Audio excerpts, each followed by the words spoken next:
మొట్టమొదటిసారి అధ్యక్ష 1978 నేను ఎమ్మెల్యే అయ్యాను. అప్పటి నుంచి ప్రజల కోసం పనిచేయడం, అనునిత్యం అధ్యయనం చేయడం, నిత్య విద్యార్థిగా నేర్చుకోవడం, నేర్చుకున్న విషయాల్ని ప్రజలకు న్యాయం జరిగే విధంగా ఏమేం చేయాలో చేసుకుంటూ ముందుకు వచ్చాం.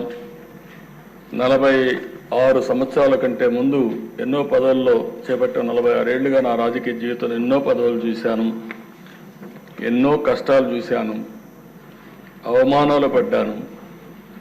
కడాన నా మీద క్లేమోర్ మైన్స్ 24 బ్లాస్ట్ చేస్తే సాక్షాత్ వెంకటేశ్వర స్వామి నన్ను కాపాడాడు, ప్రాణభిక్ష పెట్టాడు, పునర్జన్మ కల్పించారు.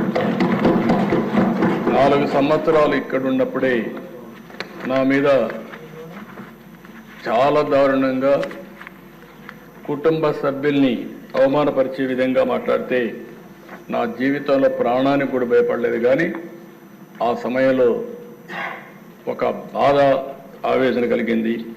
అలాంటి వేధింపులు కూడా గురయ్యాను. కడకు జైలు కూడా పంపించే పరిస్థితి వచ్చారు.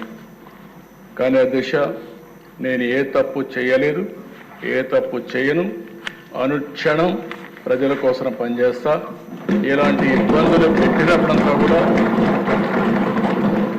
ఇంకా మనోధైర్యాన్ని పెంచుకొని ఇంకా నేను ఏం చేయగలుగుతాను, ఏం చేస్తే ప్రజల రుణం తీర్చుకోగలుగుతాను ఆలోచించి ముందుకు పోతూ వచ్చాను. చాలా అరుదైన సంఘటన నా జీవితంలో చూశాను.